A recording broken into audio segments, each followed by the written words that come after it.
हमने यहां पर डिजाइन की 100 डेज की एक स्ट्रैटेजी। इस स्ट्रैटेजी को अगर आप प्रॉपरली फॉलो करें तो आप बड़े आराम से अगले आने वाले 4 महीने के अंदर 250 प्लस स्कोर कर सकते हो।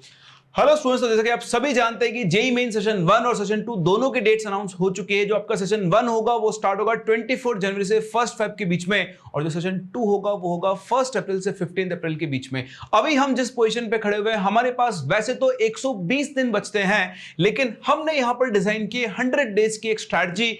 इस स्ट्रैटेजी को अगर आप प्रॉपरली फॉलो करें तो आप बड़े आराम से अगले आने वाले 4 महीने के अंदर 250 प्लस स्कोर कर सकते हो। ये कोई मजाक नहीं है, मैं आपको कोई ज्ञान देने वाला नहीं हूं, पूरी कैलकुलेटेड स्ट्रैटेजी है। और अगर आप प्रॉपरली इसको यूज करना शुरू करें, ऑब्वियसली आपको थोड़ा सा हार्डवर्क पुट करना पड़ेगा, आपको एक्स्ट्रा टाइम पुट करना पड़ेगा, बट दिस इज डुएबल। ये कैसे होगा मैं आपको बताने वाला हूं। मैं आपको सिर्फ ये बोल के नहीं चला जाऊंगा कि ये कर लेना, ये कर लेना, इतना ये कर देना, इसको क्रॉस कर देना। नहीं नहीं नहीं, हम बहुत कैलकुलेटेड तरीके से यहां पर बात करेंगे और उसी हिसाब से अपनी स्ट्रैटेजीज को प्लान कर सकते हैं। आप में से कई स्टूडेंट्स ऐसे हैं जो भी करंटली पढ़ रहे हैं, कई स्टूडेंट्स ऐसे हैं जिनका बैकलॉग बहुत सारे इकट्ठा हो गया, उन्होंने चीजों को छोड़ दिया है। वो सभी स्टूडेंट्स चाहें तो स्टार्ट कर सकते हैं। मैं आपको बता दूं, 4 महीने के डेलिब्रेट एफर्ट से आप आसानी से जेईई मेन क्लियर कर सकते हो। इवन मान लो आपने 250 प्लस स्कोर नहीं किया, अगर आप 180 190 भी स्कोर कर गए तो आपका कॉन्फिडेंस लेवल बहुत हाई हो जाएगा और सेशन 2 में आप उससे भी अच्छा स्कोर कर पाएंगे। तो क्या करना है, हम स्टार्ट करते, देखो चीजों को डिस्कस करते हैं। सबसे पहले मैं अगर आपसे रफ आइडियल, रफ नहीं मैंने बहुत कैलकुलेशन की, बट आपके हिसाब से थोड़ा बहुत कैलकुलेशन ऊपर नीचे हो सकता है। तो अगर हम यहां पर काउंट करें तो हमारे पास मैथ्स में ओवरऑल 20 चैप्टर्स हैं, फिजिक्स में आपके 26 चैप्टर्स हैं, और केमिस्ट्री में अगर मैं आपसे बात करूं जो मैंने कैलकुलेट किए हैं आपके 30 चैप्टर्स हैं। ठीक है, अगर इन 100 डेज को हम वीक में बदलें तो इसको आप सिंपली डिवाइड बाय 7 कर दो तो आपके पास टोटल 14.28 वीक्स है। यहां पर आपको वीक वाइज चलना होगा और आपको अपनी प्रोग्रेस को वीक वाइज एनालाइज भी करना होगा। तो आप क्या करने वाले हो, अगर मैं मैथ्स के टोटल चैप्टर्स को, फिजिक्स के टोटल चैप्टर्स को और केमिस्ट्री के टोटल चैप्टर्स को वीक वाइज डिवाइड करूं तो मेरे पास जो एवरेज वैल्यूज आ रही हैं वो है 1.4 चैप्टर पर वीक। फॉर मैथ्स मेरे पास आ रहा है करीबन आपका 1.8 चैप्टर पर वीक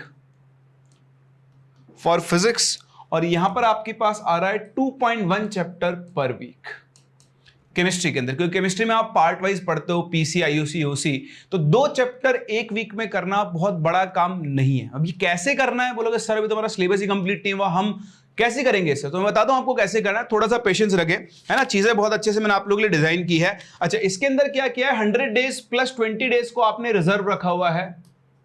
उनमें से 10 दिन 5 दिन तो आपके चले जाएंगे ऐसे ही, हैप्पी न्यू ईयर आएगा, हैप्पी दिवाली आएगी, बहुत कुछ आएगा, है ना। तो आप इनको अगर आप पास पूरे बच जाए तो रिवीजन के लिए काम में ले सकते हो, जितने भी दिन बचे उनमें और आप रिग्रेस रिवीजन कर सकते हो। चलिए, अब करना क्या है आपको, तो मैं आपको समझाता हूं। जैसे मान लो मैथ्स का ही एग्जांपल ले रहा हूं आपके लिए ना, मैंने सब कुछ आपके लिए लिखा है, इसलिए बहुत देर बैठ के दिमाग लगा के चीजें बनाई है। तो लेट्स से मैथ्स में आपका कोई भी एक करंट चैप्टर चल रहा है, करंट चैप्टर की जो पेस है उसे आप कवर अप नहीं कर सकते हो।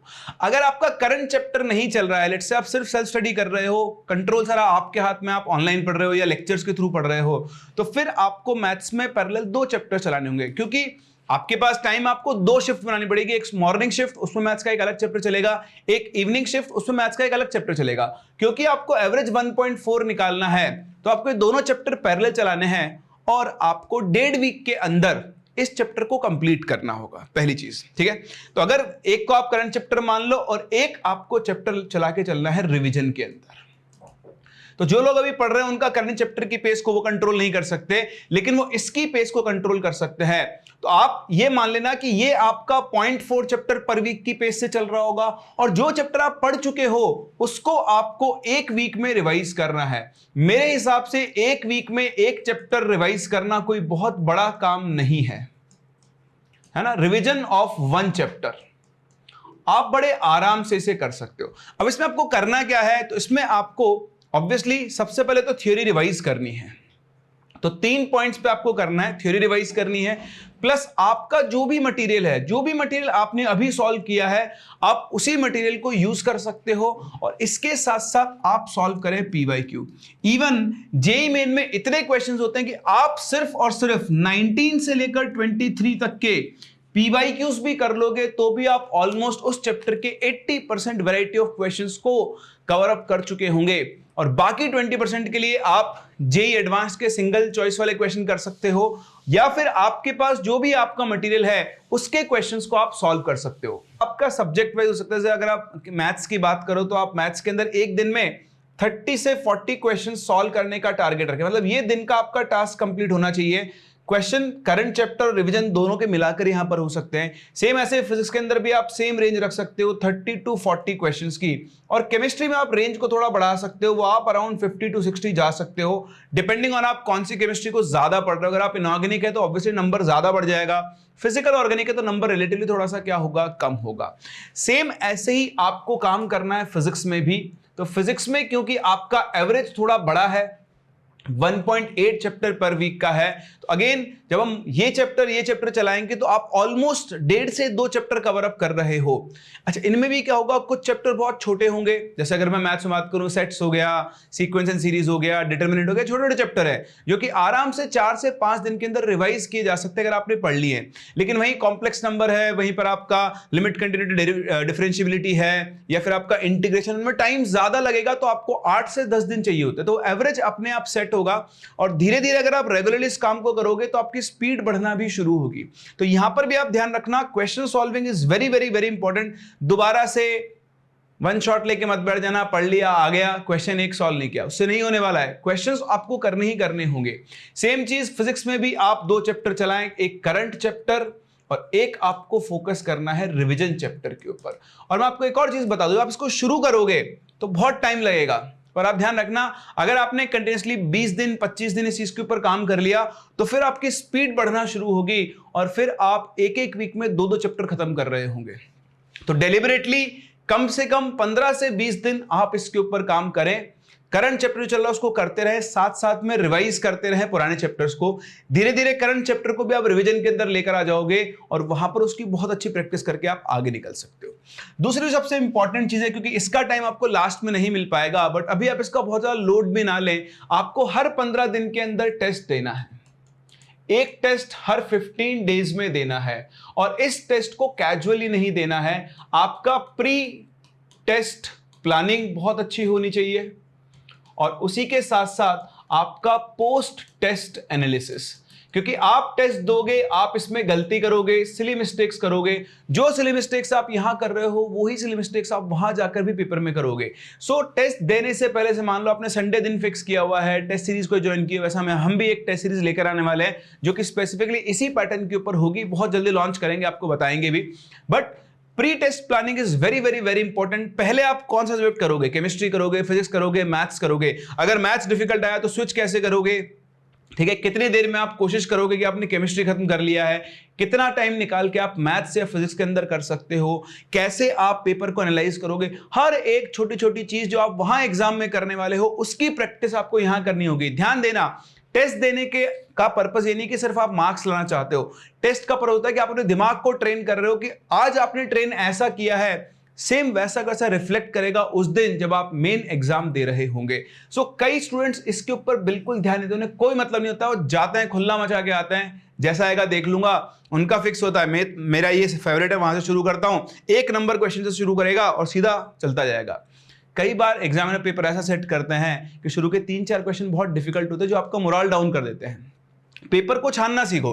आप सबसे पहले अगर आप कंप्यूटर स्क्रीन पर हो तो स्क्रॉल करो और देखो कि कौन सा क्वेश्चन ऐसा है जो आप आराम से कर सकते हो। 30 क्वेश्चन में से आपको 5 क्वेश्चन ऐसे मिलेंगे जिनको आप आराम से देख के एक बार आपको कॉन्फिडेंस होगा कि यार ये तो मुझे आता है, आराम से मैं इसको सॉल्व कर दूंगा।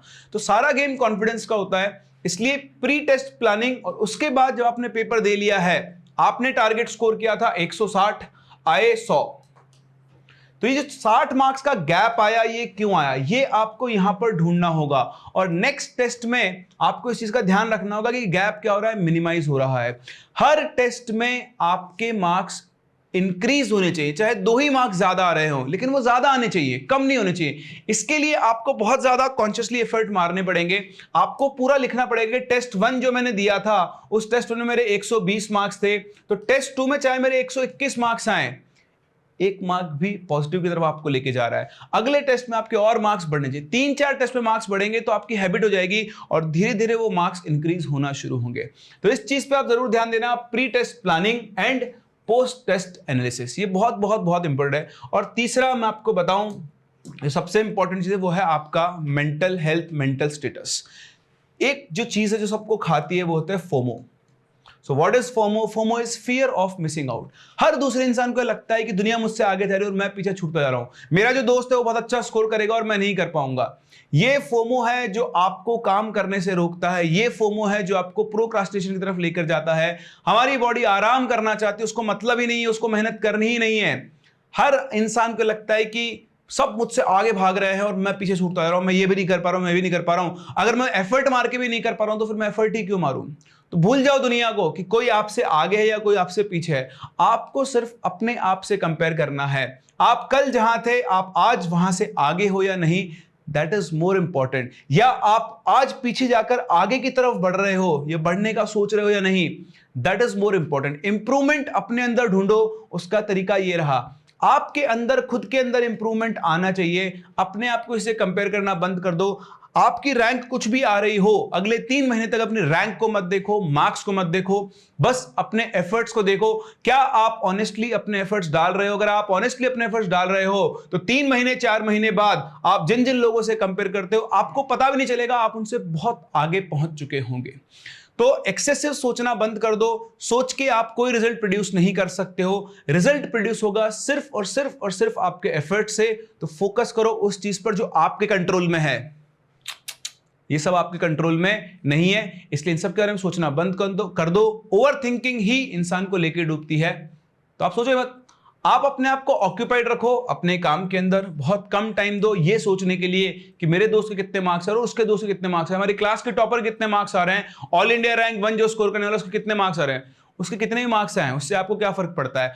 आपकी रैंक तो आपके मार्क्स डिसाइड करेंगे। सो कोई ऐसा रॉकेट साइंस नहीं है। Obviously it is hard work और कोई तरीका नहीं है, कोई शॉर्टकट नहीं है। मेरे पास कोई गोली नहीं है, वरना मैं गोली बेचता, है ना, जेईई मेंस में 250 स्कोर लाने की गोली। और क्या कर रहे होते हैं?